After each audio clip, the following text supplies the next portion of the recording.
I'm here with Breno Val from Lost Gravity in London's Marquee. So, Breno, Lost Gravity's gone through a lot of lineup changes over the years. How would you say that's kind of changed your sound? I don't think it has changed the sound, to be honest, because when I formed the band, I knew the kind of music I wanted to play. So, I had some songs before I found the guys for the first lineup. So I showed these people and they're like, yeah, cool, let's play, Did you develop though after the first one or two? Yeah, I think the songwriting developed, but as a musician, because, naturally, being the guy writing songs for the band, but the sound of the band, I don't think it has changed. When we had different singers in the band, then yeah, because you change the voice, it's like changing the whole picture, band. Yeah. But the music was the same. Did you write with the singers? Yeah, I did with one of them. I came with the music and he wrote some of the lyrics and melodies, and then we kind of adjusted together. But the sound's been the same rock and roll sound always. And that was the idea you had from the start? Yeah. That was your vision? Yeah, I just wanted to play some rock songs. Rock and roll, man. So you became the frontman recently, or over the last couple of years of Lost Gravity. Yeah. A couple of years back. Did that make a change? For you? For me, there was in the beginning it was difficult because, I was used to playing guitar in bands before my whole life, since I started playing. So it was always me and the front man, And then when I decided, okay, let's do this, see how it goes, I was like, all right, I felt uncomfortable first, but then I just got into it and, and that's how the band is now. Did it feel strange to be the singer, the voice of the band, after maybe singing for the band? Yeah, in the beginning, but now it's cool, because because me being the songwriter, I can tell people what the songs are about. Yeah, of course. So I think this is quite good as well, whereas before the guy was just singing something that I wrote. So I think we became more honest with the music. More connected. Yeah, more connected as well, yeah. So you're based in London? Yeah, Camden? Camden town. Camden, good old Camden town. Do you feel that's had any effect on how you've developed as a writer and how the band's developed? Nah, not at all, man. So you feel you've just had the mission? Because, I think the songs, one was written in my bedroom, the other one was written in the studio, jamming, the other one was written before I had the band in Germany, so it's not the location where I am, but the mindset on how the sound should be. I think So I don't see Camden town. So why having Camden? any influence? Huh? So why are you settled in Camden? What makes Camden great for Breno Val? Camden's rock and roll, isn't it? Yeah. It's a good location, man. Yeah. Some nice bars around there. Is it good for you to exist there more than it has an influence on the music? It makes you as the musician happy to be there. Feel more valid, maybe? I think people see you live in Camden, alright, makes sense, because they associate the place with music. While we're filming a video, you just interrupted the interview, man. You funded the record yourself? Yes, I did. Why did you choose to fund it yourself and not go through some more, what seem to be popular streams like Kickstarter these days? Well, you got to do what you believe, first of all, And I just thought doing myself and then putting the album out there, not depending on people to support financially before the album was done. I think that was important because it's my music, something that I believe in. You're like, all right, guys, let's do this. Done, And it's quite cool, Kickstarter. But sometimes I think people exaggerate. They ask for more than they need, more money than they actually need. And I think there's too many people that they just taking the opportunity, easy money, Yeah. But personally, at the moment, no, I wouldn't do that.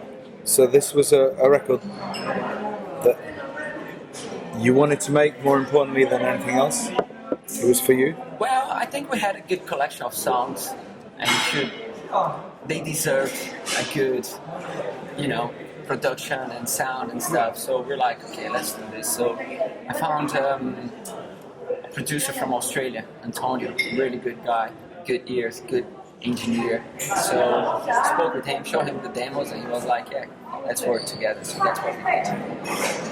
Where do you see what tactic, or where do you see the record going, or where do you hope that the record might go once it's out of your hands and it's released in October? Yeah, once the album comes out, I just hope people will listen to it and understand and get into the music. That's what nice. Is, What advice would you give to young Breno Val? When did you arrive in London? Mid-20s? Yeah. What advice Early 20s. would you tell the young Breno Val arriving in London now? Believe in yourself. Yeah, a lot. Believe in what you want to do. Don't wait until you find someone to share with you. Just go for it. Go and grab it. And yeah, that's what I would have said. And he would have said, oh no, I'm not a singer. Mate, do you think he would have listened to you? No, he would just, I don't know, probably. No, he was stubborn. Cite your influences: AC/DC, Alice in Chains, Metallica. Yeah, it's always been. What have those influences brought to Lost Gravity, to sculpt the sound that you create now? And those bands are my favorite bands, And my top favorite is AC/DC. You must know that. Yeah.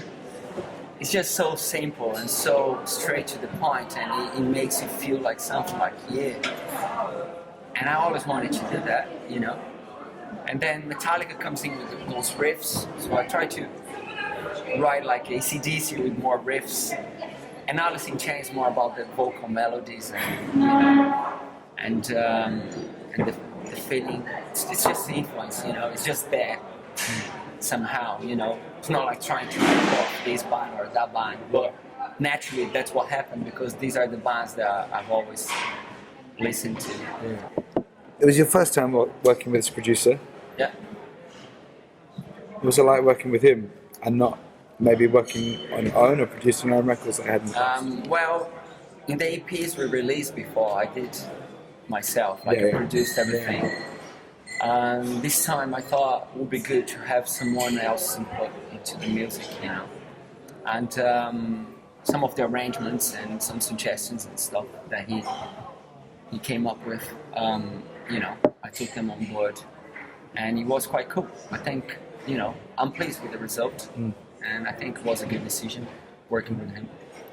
You relied upon yourself so heavily to get this record done. Has it put a lot of extra stress on yourself personally?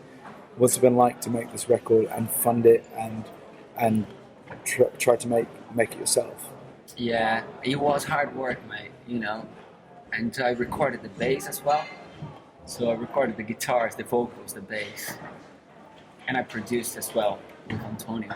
And I was there for the drums recording, everything. So it was a lot of work, and financing the thing at the same time with music. So, it's been a very busy year, indeed. So you self-released and chose to self-finance. Why were you ever at all tempted to look for a label or a rock label before you? No, not really. I've set up my own label and Preston Records, And so we just, we have the freedom to do whatever we want. Nobody will tell us, hey, we need a single here, or we need heavier stuff or more commercial stuff, So we don't need any of that. So it was just like, okay, cool. So that's why. It was really important for you to be quite free artistically to choose what you wanted to do. 100%. Yeah, 100%. What's your favourite track on the album, and why is it your favourite track? It's like asking what's your favorite child, isn't it? Of course. But we all have one. At the moment, it's the best friend. At the moment, I think the opening song on the album, "What Goes Around Comes Around," I think that's a good one. I think that's my favorite. But there are another 2 or 3 that I would put side by side with it. Why did you choose that one? Is it because you feel it's a single? Or? No, it's the other way around, you know?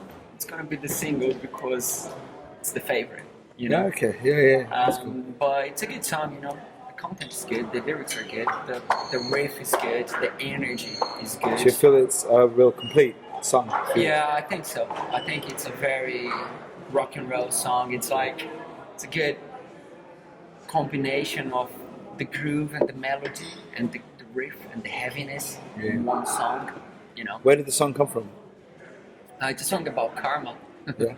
What goes around comes around, you know. Actually, I started writing it, the lyrics, and just afterwards I noticed I was singing about karma, writing about karma. Yeah. Lost Gravity's been together for, am I right in saying about 7 or 8 years? That's right. 7 years. 7 years ago. Just over 7 years now, yeah. So 7 years, a lot of people would think, hey, that's a long time to put out your first record. Why has it been 7 years? Look at his face. We're looking at Juliana, the drummer, just so you know. I'm not. Yeah. It was just, you know, we don't know what's going to happen, you know. We just go step by step. So throughout the years, it was just the development, the natural development that happened, you know, with like singers coming and going, drummers coming and going. So you never felt right to put that milestone record out? I always thought we're going to record the album.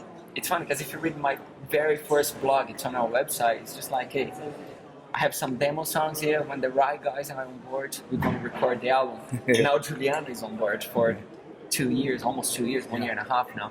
So it just felt like the right time. It's like so solid, and it's like, okay, this is the band. Yeah. And that's why it was the right time to do it. It just felt naturally like, it was just the right time. let's put it down now. Yeah.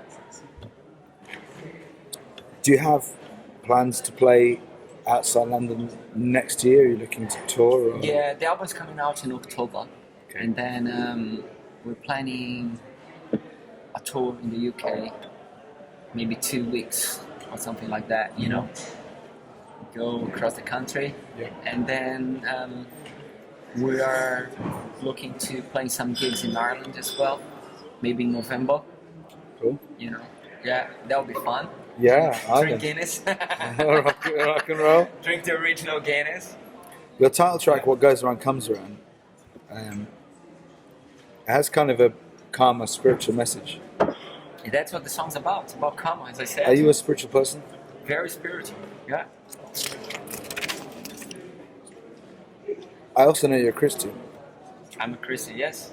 How does that whole correlation of Christianity, spirituality, and maybe slightly blacker rock and roll all fuse together? Or is that what makes Lost Gravity kind of really interesting? I think that's a very good question, because when I look at the metal scene, especially in London, every band, they're so negative. The lyrics are like, oh, evil, or their names, oh, die, something.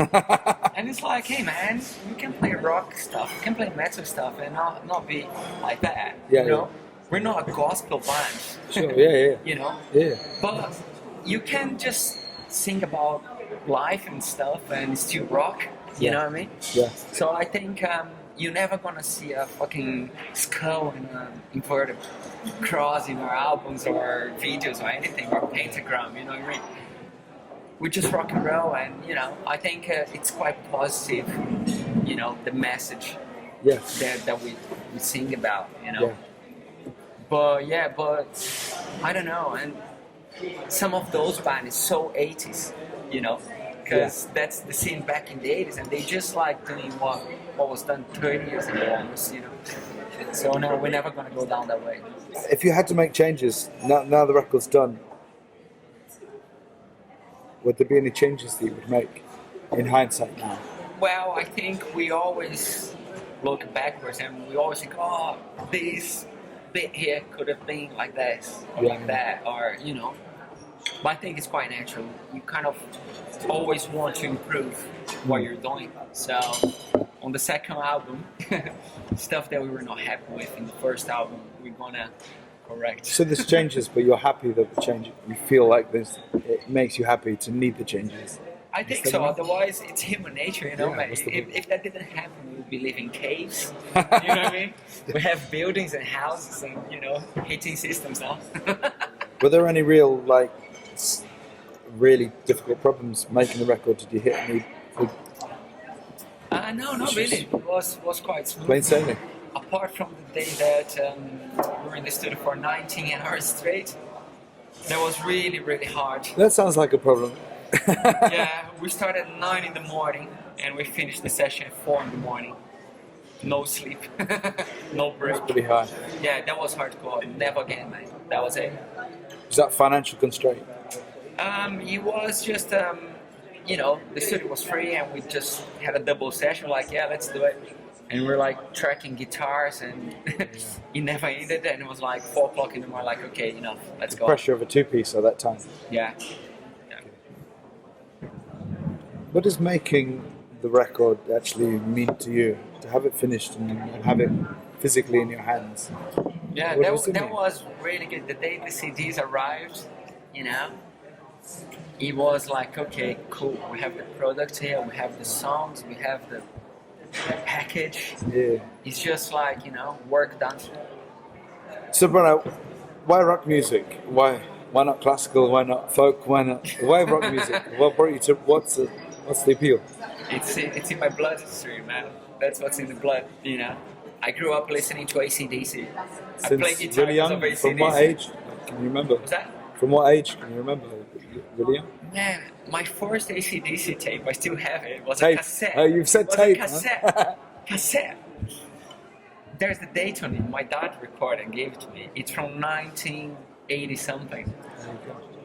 And I don't know if it's because my first album, it's still my favorite AC/DC album, Power Rage. Still there on tape. I still have it. So, I couldn't go into, I think, all the styles, Yeah. because that's what I love, rock stuff. First time you heard it, that was it. Yeah, it was just You like wanted to be Hell's that. Bells Bang. I was like, oh, that's a good song. I'm in. Yeah, If you weren't a musician, what would you be doing? a musician. That's cool. That's cool. What's the most important thing to you about being in a band? What's the drive? What's the thing that keeps you going? Well, first of all, it's the music. It's the love for music, We all play an instrument because we love music, first of all. I think, at least in Lost Gravity, we love playing, And then when we play together and the chemistry, the way it happens, it's just like, right, this is, we are doing what we love, with people we like, and it's like rock and roll, man. That's why, that's the main thing. That's why I keep doing it. It's your last question. In 3 words, what does rock and roll mean to you? Rock and roll. Thank you very much, Breno Val, Lost Gravity. Cheers, man. Take it easy, man. Thank you too, man. Rock and roll.